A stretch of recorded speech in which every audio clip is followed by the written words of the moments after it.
안녕하세요, 최재천입니다. 이번 주 신간산책은 그간 제가 책을 선정해온 그런 경로에서는 조금 어긋납니다.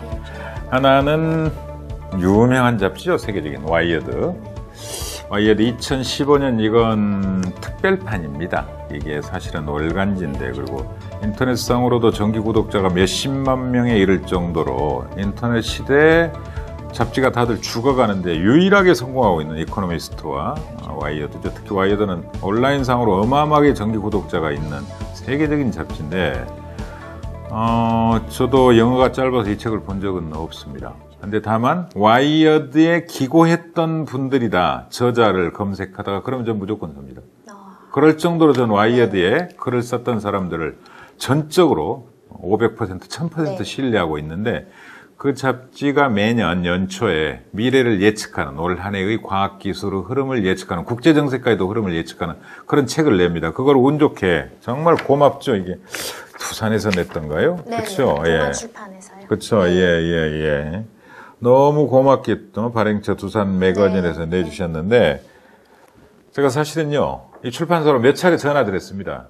제발 이거 정기적으로 좀 내달라. 아예 계약을 해서. 그래서 이 책이 잘 팔리면 그걸 보고 하시겠답니다. 그래서 제가요, 이 책 지금까지 정확히 15권 샀습니다.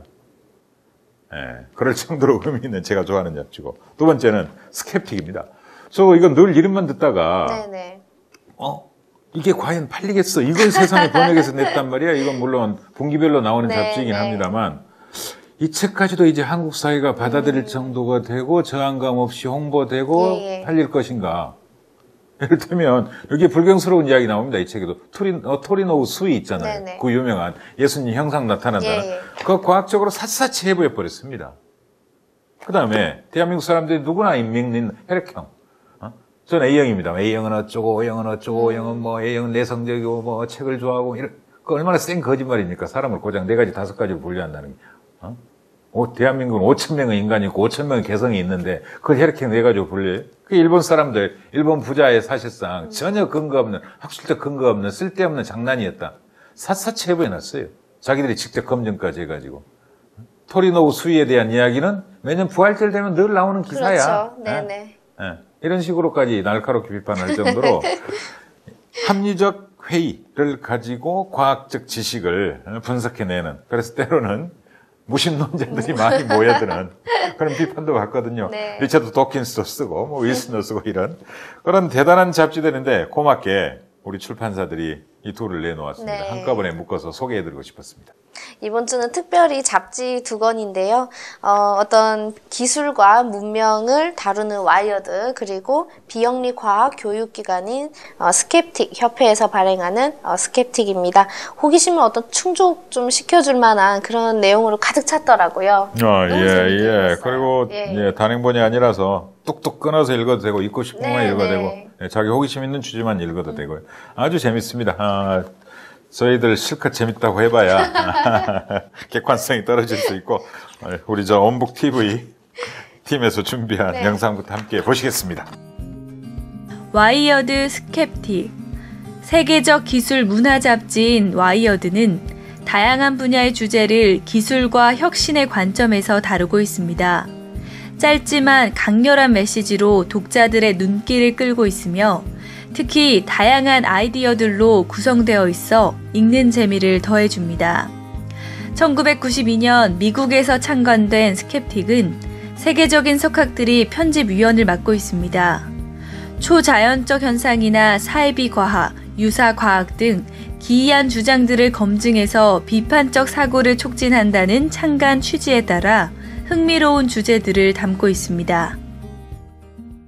네, 먼저 와이어드에 대해서 나눠볼까요? 테크놀로지, 사이언스, 메디컬 테크, 라이프 스타일, 비즈니스 등으로 명확하게 구분이 되어 있는데도 뭔가 이렇게 조화를 이루고 있더라고요, 책 한 권에. 되게 이제 이게 IT 업계, 그렇죠. BT나 뭐 이런 주로 ICT, 방송통신, 테크놀로지 이런 쪽에서는 세계적인 잡지 광고사에 널리 알려 있습니다만, 이번 거 이제 거기를 조금 영역을 넘어서죠. 제목 자체가 더 월드 트렌드 리포트니까 네. 올해의 미래, 트렌드 이런 것들이거든요. 심지어 뭐 중국이 펼쳐가는 새로운 미래에 대한 이야기도 네. 나오고요. 그 다음에 저도 깜짝 놀랐습니다. 뭐 이런 것들. 목적을 초월한 삶이라는 네. 제목이 있습니다. 지금까지는 수치화된 목표들, 예. 건강, 웰빙, 날씬하고 식단 조절하고 기대 수명 늘리고 네네. 이런 방식 운종이었다면 이제는 건강에 대한 새로운 관점을 바꾸자. 죽음을 피하는 데 집착하는 대신 삶 자체, 그렇죠. 자기 예. 초월적인 목적, 우리 자신보다 더 큰 목적을 달성하는 이런 시대가 올 것이다. 그러니까 되려 명상, 참선, 자기 성찰, 네. 가장 좁게는 뉴에이지겠죠? 네네. 더 넓게는 종교적인 삶, 형이상학에 대한 새로운 고찰이 시작될 것이다. 이게 도리어 IT 전문가들의 입장이라는 겁니다. 그럴 수 있잖아요. 더 공허해질 수 있다는 거죠. 우리는 삶 자체가. 우리는 자칫 스마트 기기, 웨어러블 기기에 종속될수록 인간의 독창적인 삶, 존엄성은 사라질 것이라는 건데 정반대 흐름이 있을 것이다. 그러면서 그런 트렌드를 정리해 놓았어요. 얼마나 멋집니까, 사실. 이것만으로 아름답잖아요. 예. 두께감이 얇은데도 내용이 예. 상당히 알차더라고요. 페이지는 얼마나? 딱 100페이지네. 그죠? 예, 딱 예. 100페이지인데 판형도 크고 예. 글자는 작고 그림은 많고 그래서 재밌습니다. 구성도 동물성이 있어서 가시성이 좋더라고요. 하여튼 제가 자꾸 강조드립니다만 와이어드에 글을 썼던 분들이 세계적인 저술가들이 아주 많아요. 특히 과학 기술이 인간에 미치는 영향. 네. 예. 과학 기술이 인간의 이를테면 생각하지 않는 사람들 같은 경우 그 양반도 여기에 글 썼잖아요. 네. 결국은 과학기술이 인간을 대체해서 위험해질 거라는 겁니다. 근데 정반대로 여기에 늘 글 쓰는 무슨 켈리인데 그분은 아니야. 왜 그걸 그렇게 불신하니? 충분히 선기능할 수 있어. 이런 식의 논쟁들을 벌이는 거죠. 그러니까 단순히 과학기술 자체, 과학자들을 위한 잡지가 아니라 과학과 인문학의 만남을 위한 여러 좋은 논쟁들이 이 와이어드 잡지를 통해서 매달 이루어지고 있거든요. 저같이 영어는 짭대 이런 트렌드에 궁금한 사람들을 위해서는 이 책이 번역이 돼서 매달 나와야 되는데 우리나라 지금 잡지 시장이 완전히 죽어버렸잖아요. 완전. 네. 심지어 주간지 시사 주간지 시장까지 죽고 맞습니다. 있는데 근데 그 전문 잡지는 늘 다른 나라는 된다고 그러는데 우리나라- 하여튼 낚시 잡지, 산 잡지 이런 거 되잖아요. 음식 잡지, 커피 잡지. 예. 우리 최 선생님께서는 이 논쟁을 좋아하셔가지고 네, 다음은 스캡틱에 대해서 좀 알아보도록 하겠습니다. 와이어드하고는 구성이 조금 다르더라고요. 몇 개의 주제만을 툭 던져놓고 아주 심도 있게 다루고 있는 잡지였는데요. 이건 제가 조금 맨 예, 뒷페이지에 있는 걸 이 말 제가 동그라미 예, 쳐놨네. 앞쪽, 예. 예. 그 아인슈타인 말이 첫 페이지에 있더라고요. 이런 멋진 말입니다. 실제 비추어 보았을 때 우리의 과학은 아주 원시적이고 유치한 수준에 머물러 있다. 하지만 그것은 우리가 가진 것 중에서 가장 소중한 보물이기도 하다. 네. 이렇습니다. 이 스캡틱은요, 스캡틱 협회에서 만드는 건데, 초자연적 현상, 사이비 과학, 유사 과학, 그리고 모든 종류의 기이한 주장을 검증하고 비판적 사고를 촉진하고 건전한 과학적 관점을 모색하는 비영리 과학 교육 기관이라는 겁니다. 네. 그래서 이 뒷부분을 보면 92년에 창간됐고 마이클 셔머가 창간했고 이기적 유전자의 리처드 도킨스 만들어진 신도스였죠. 그다음에 총균세 유명하잖아요. 제러드 다이아몬드, 그렇죠. 예. 무로부터의 우주, 로렌스 크라우스 등 세계적인 석학들이 편집위원으로 참여한다. 그래서 편집위원들 사진도 쫙 있습니다. 그리고 우리나라 유명한 저랑 똑같은 그 최재천 교수가 소개한 에드워드 윌슨 선생의 통서. 네. 이런 분들이 지금 참여하고 있고 그래서 이를테면 이게 쉽겠네요. 맨 뒷부분 보니까 심령 사진의 비밀. 우리 인터넷 가장 좋아하잖아요. 예.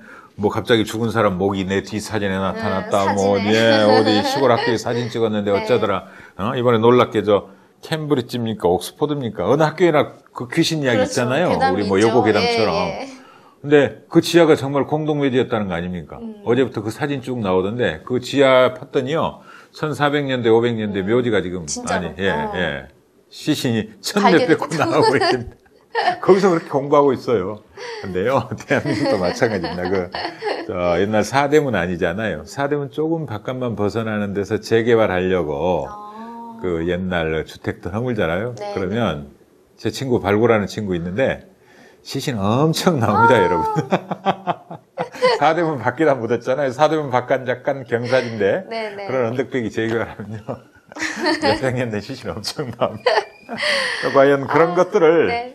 검증해 보자라는 겁니다. 합리적으로, 과학적으로. 그리고 존중하자라는 거죠. 검증해서 검증 통과하면 얼마나 아름답고 재밌는 그렇죠. 일입니까? 예. 이번 호에서 커버 스토리로 다루고 있는 게 시간 여행이더라고요. 네. 영화 단골 소재죠. 타임머신 타고 이제 과거로 돌아가는 건데요. 네. 내용들을 쭉 읽으면서 과연 시간의 본질은 정확하게 무엇인가라는 호기심도 생겼어요. 그러니까요. 저도 몇 개 재밌게 읽었는데. 그러니까요. 잠깐만요. 재밌더라고요. 너무 웃겨서. 시간 여행이 가능할까요? 중3짜리 우리 딸 불러서 제가 읽어준 게 있습니다. 이를테면요. 네. 이 비판적인 입장입니다. 아규먼트 쪽이에요. 찬반 네, 논쟁인데 네. 시간 여행 가능한가 해서 앤드류 버나딩이라는 사람이 쓴 부분인데 시간 여행을 다루는 책들을 보면 네. 등장인물들이 타임머신에 들어가서 꼭 2050년 이런 50단위로 연도를 네. 설정한대요. 그러면 타임머신이 그 사람을 거기도 데려다 준대요. 근데 그때마다 자기는 빈정거리면서 웃는데요. 왜? 와, 우주가 히브리 달력이나 중국 달력이 아니라 기독교 달력을 바탕으로 작동하네? 우주 달력이 기독교 네. 달력이었네? 그쵸? 네. 너무 웃기잖아요? 그러면서 우주가 항성 주위를 도는 다른 행성의 주기가 아니라 하필 지구의 1년 주기를 단위로 작동한다는 개념도 나를 웃게 만든다. 2050년이라는 연도 자체가 네네. 인간이 발명한 개념이지 세상에 실제로 존재하는 실체가 아니다. 그렇잖아요. 서력 기원은 예수 기원이잖아요. 네네. 그 다음에 지구가 태양을 한 바퀴, 하루에 한 바퀴 돌고 태양을 쭉 한 바퀴 돌아오는 게 1년이잖아요. 네네. 근데 2050년은 그 기준이라는 거예요. 그러면 그 시간의 상대성 개념 자체가 깨져버렸잖아요. 그렇죠. 이 시간이 절대적이야 2050년이 딱 데려다 주는데. 네네. 그쪽 시기와 이쪽 시기가 다른데. 그렇죠? 그쪽으로 갔을 때는 2050년이라는 개념 자체가 존재하지 않아요. 맞죠? 내가 지금 너무 재밌어서 형광펜을 껐다니까 형광펜은. 이런 식으로 참 아무것도 아닌 것 같지만 자연스럽게 검증해지는 이런 것들이 네네. 물론 그렇다고 그 뒷부분 보면요. 또 신을 위한 변론도 있습니다. 재밌었어요. 신을 위한 변론. 네. 이 부분 아주 잘 쓴 부분이에요. 재밌고 쉽고. 이를테면 이분은 온건한 유신론자 입장입니다. 온건한 유신론자. 이 신론보다는 강하다. 하지만 신이 실제로 혹은 우리가 확인할 수 있는 방법으로 개입하지 않고 그저 지켜보는 수준의 신이다. 그래서 자기는 신이 존재하지 않는 증거로 증거가 없다. 그 다음에 세상에 너무 많은 악이 판친다. 악도 신이 책임져야 될 거 아니야.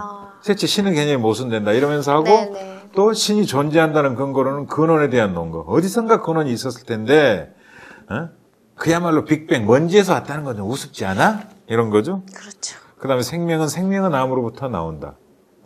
이런 것들. 그 다음에 그제 내가 정원이라다가 팔이 긁혔어. 근데 며칠 뒤 상처는 자연스럽게 나았다. 이런 기적은 생명력의 이 생명력의 네네. 뿌리에는 우리가 모르는 신이 있을 것이다. 이런 온건한 유신론적 입장.